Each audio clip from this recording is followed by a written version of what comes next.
En la historia de la medicina moderna, pocos nombres provocan tanto debate como el del Dr. Jack Kevorkian. Este médico patólogo nacido en 1928 fue apodado por los medios como el Doctor Muerte, y no sin razón. Kevorkian creía firmemente que los pacientes con enfermedades incurables deberían tener derecho a terminar su vida de manera digna y sin sufrimiento, pero no se limitó a hablar. En los años 90 diseñó un dispositivo al que llamó Thanatron, una máquina que permitía el suicidio asistido con solo presionar un botón. La palabra Thanatron viene del griego thanatos, que significa muerte. Su creación causó indignación en sectores médicos, religiosos y políticos, pero para otros era un pionero de la eutanasia. Su primera intervención pública ocurrió en 1990, cuando ayudó a morir a Janet Atkins, una mujer con Alzheimer temprano. El procedimiento se realizó en una camioneta usando su máquina. Kevorkian no administró el medicamento, solo preparó el sistema. Fue la propia paciente quien activó el botón. Así funcionaba su idea, el paciente tenía el control final, y eso, para él, era clave. El Thanatron constaba de 3 frascos conectados a un sistema intravenoso. Primero, administraba una solución salina para preparar las venas. Luego, un potente barbitúrico inducía un estado de coma profundo. Finalmente, se inyectaba cloruro de potasio, deteniendo el corazón en pocos minutos. Todo el proceso estaba automatizado, pero el botón inicial debía ser presionado por el paciente. La máquina era sencilla, portátil y efectiva. Kevorkian usaba una vieja camioneta como clínica móvil, donde realizaba estos procedimientos. Su argumento era claro: si un médico puede desconectar un respirador para evitar sufrimiento, ¿por qué no permitir una salida voluntaria y digna? En total, se le atribuyen más de 130 suicidios asistidos. Documentaba cada caso meticulosamente, con videos, notas y cartas de los pacientes. Algunos sufrían enfermedades terminales, como cáncer o esclerosis lateral amiotrófica. Otros, condiciones dolorosas que afectaban su calidad de vida. Pero la justicia no lo veía como un héroe. Fue arrestado varias veces, aunque inicialmente salía libre por vacíos legales. Pero todo cambiaría en 1998.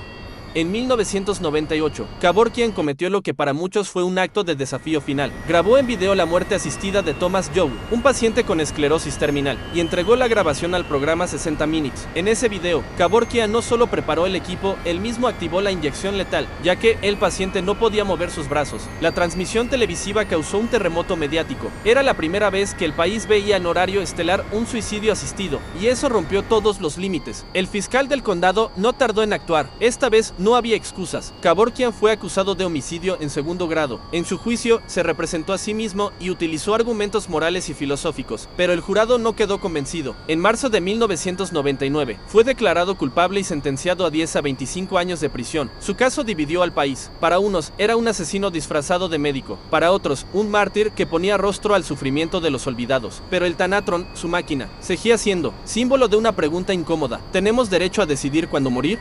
Kevorkian pasó 8 años en prisión, donde continuó escribiendo y defendiendo sus ideas. A pesar del encierro, no mostró arrepentimiento. Declaró que prefería ir a la cárcel antes que dejar de luchar por lo que consideraba un derecho humano, fundamental. Mientras tanto, el mundo seguía discutiendo sobre la eutanasia y el suicidio asistido. Países como Suiza, Holanda y Canadá comenzaron a debatir leyes sobre la muerte digna. En Estados Unidos, el estado de Oregón fue pionero en legalizar la práctica bajo condiciones estrictas. Muchos médicos y juristas reconocen que Kevorkian, aunque polémico, forzó una conversación necesaria. En 2007 fue liberado por razones de salud. Tenía más de 70 años y problemas cardiovasculares. Al salir, fue recibido por simpatizantes y críticos por igual. Retomó su vida pública, apareció en documentales y hasta dictó conferencias en universidades. Aunque ya no practicaba sus procedimientos, seguía convencido de su causa. La máquina Thanatron, sin embargo, desapareció de escena y se convirtió en un objeto casi mítico.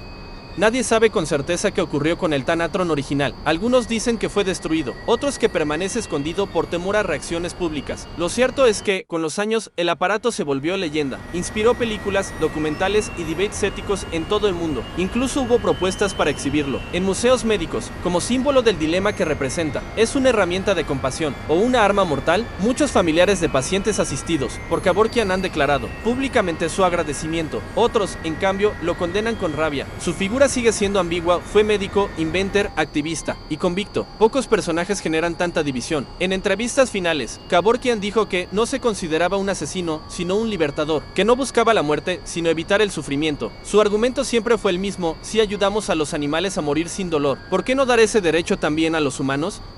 Jack Kevorkian falleció en 2011, a los 83 años, en un hospital de Michigan. Murió por causas naturales, rodeado de médicos, sin usar su máquina. Irónicamente, su propia muerte no fue asistida, pero dejó un legado que aún provoca escalofríos. El Thanatron no era solo un aparato médico, era un espejo que obligaba a la sociedad a mirarse y preguntarse cosas incómodas. ¿Quién tiene derecho a decidir sobre la vida de otro? ¿Hasta dónde debe llegar la medicina? ¿Y qué significa, en realidad, morir con dignidad? En una época donde muchos temas eran tabú, Kevorkian se atrevió a hablar y actuar. Su historia sigue dividiendo opiniones, pero lo cierto es que marcó un antes y un después en la ética médica moderna. Y mientras el mundo debate entre leyes, religiones y emociones, el eco del Thanatron aún resuena, porque a veces, los inventos más simples son los que generan las preguntas más difíciles, y esta, sin duda, fue una de ellas. Si este misterio te dejó con la boca abierta, imagina lo que viene. Suscríbete ahora al canal No Puede Ser y activa la campanita para no perderte ningún dato sorprendente del mundo real. Aquí no contamos cuentos, contamos lo que de verdad pasó, aunque no lo creas. ¿Te atreves a descubrirlo?